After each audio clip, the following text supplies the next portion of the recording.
Bom, gente, hoje o nosso assunto é muito, mas muito sério e preocupante. Diz respeito às contas do governo brasileiro que estão, diríamos assim, em pandarecos.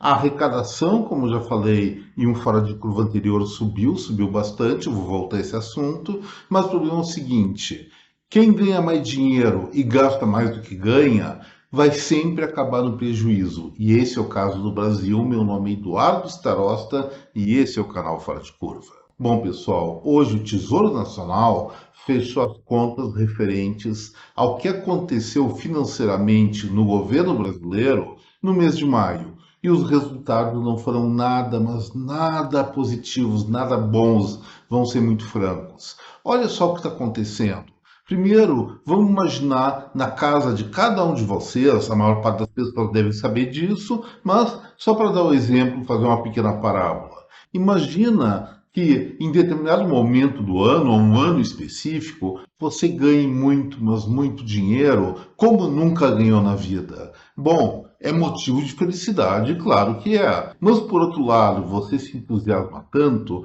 que não cuida da despesa em casa e gasta bem mais do que ganha. Resultado, você faturou mais, mas está mais pobre, porque gerou um prejuízo entre a sua receita e a sua despesa. E é isso que está acontecendo com o Brasil, gente. Lógico que tem algumas diferenças entre a vida familiar e a vida, as contas nacionais de um país, mas não é tão diferente assim. A diferença é que eles arrecadam os impostos da gente e eventualmente podem emitir mais títulos de dívida que as pessoas acabam comprando e vão girando isso até um certo ponto. Isso aí ou acaba em falta de credibilidade, o juro vai lá para cima, ou inflação elevadíssima, como nós estamos testemunhando o que aconteceu recentemente com a Argentina e o sacrifício que aquela população está fazendo para recuperar de tanta besteira que foi feita. E olha só o que aconteceu em maio aqui no Brasil. Como eu falei em uma conversa anterior,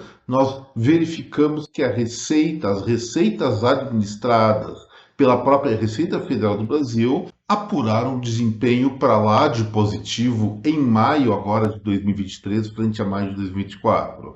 No mês passado foram arrecadados 209 bilhões 906 milhões de reais, frente a 186 bilhões 431 milhões em maio do ano passado. Isso reflete um aumento nominal, ou seja, não descontando a inflação, de 12,6% e descontando os preços ao consumidor, que é a medida inflacionária oficial do Brasil, nós temos uma alta de maio de 2024 frente a maio de 2023 de 8,3%.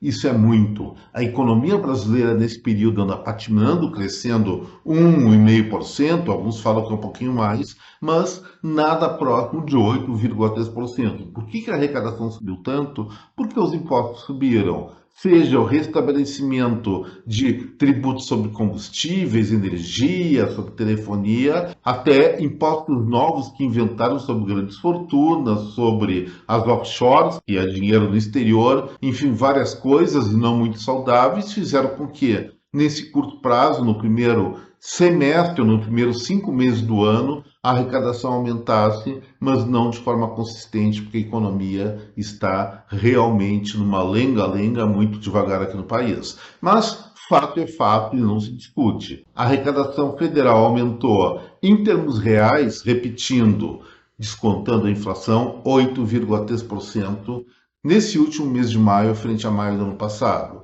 E agora a despesa, o que aconteceu? Pô, recebendo uma grana dessas, o normal ou o mais oportuno seria até reduzir um pouco a dívida pública, gerar um superávit, que é uma coisa, que é uma campanha de governo desde a época pré-eleitoral. Mas tudo bem, não deu ano passado, até eles alertaram que não ia dar no primeiro ano de gestão federal, mas era uma promessa para 2024 chegar no 0 a 0 e não está chegando. Mas vamos ver o que aconteceu com a despesa. Pelo menos ela poderia estar um pouquinho mais comportada, no mínimo em equilíbrio com a receita pública. Vamos lembrar, a receita, mais uma vez, aumentou em termos reais 8,3%. E com a despesa, o que aconteceu, minha gente? um aumento de maio frente a maio de nada mais, nada menos do que 14%. Se fosse mais 2 pontos percentuais, seria o dobro da receita, ou seja, eles estão com o pé no fundo do acelerador nos gastos.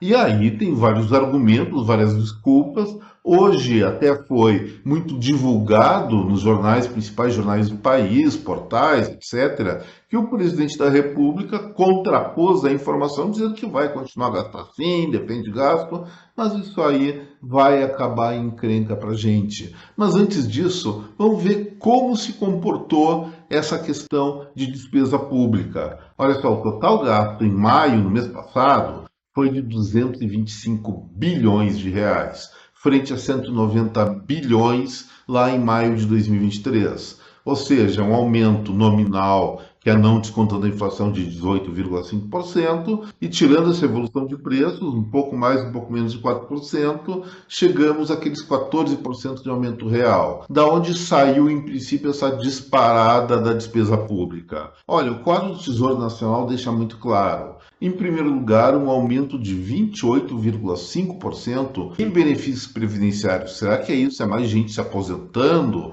Acho que não é bem assim. Sim, tem pessoas que estão até querendo antecipar a aposentadoria em função de uma lei que está gradativamente entrando, fazendo com que as pessoas tenham que trabalhar em média alguns anos a mais. Mas não é esse o fator. Isso se chama efeito de benefícios sociais e outras despesas com o dinheiro da Previdência, que não é para pagar as pessoas, não é pagar aposentados nem encostados. Então, uma alta de maio frente a maio de nada mais, nada menos 28,5% em termos reais, já descontando a inflação. E depois também, o que subiu para a Dedel? As despesas do Poder Executivo, sujeitas ou não à programação financeira.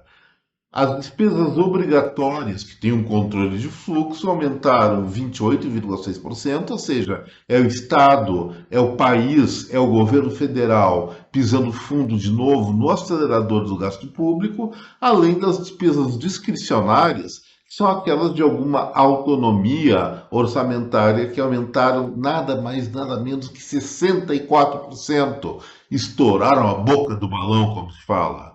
E com isso, gente, nós chegamos a esse resultado primário do governo federal de um déficit de nada mais, nada menos do que quase 61 bilhões de reais só no mês de maio. Para ser exato, para ninguém dizer que eu estou sendo impreciso, 60 bilhões 982 milhões 600 mil. Ou seja, um aumento de 30,4% frente ao déficit de maio do ano passado, que poderia ter sido um superávit.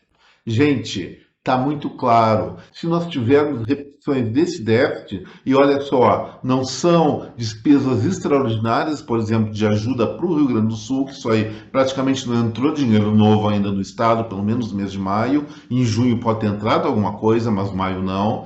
Se tivesse ocorrido isso, até seria justificável uma despesa maior, como aconteceu na pandemia, que as pessoas não podiam sair de casa e tinham que se manter de alguma forma. Mas não é o caso. É gasto, gasto de maneira descriteriosa, sem tanto controle assim, e que está levando o nosso Brasil para um abismo, gente.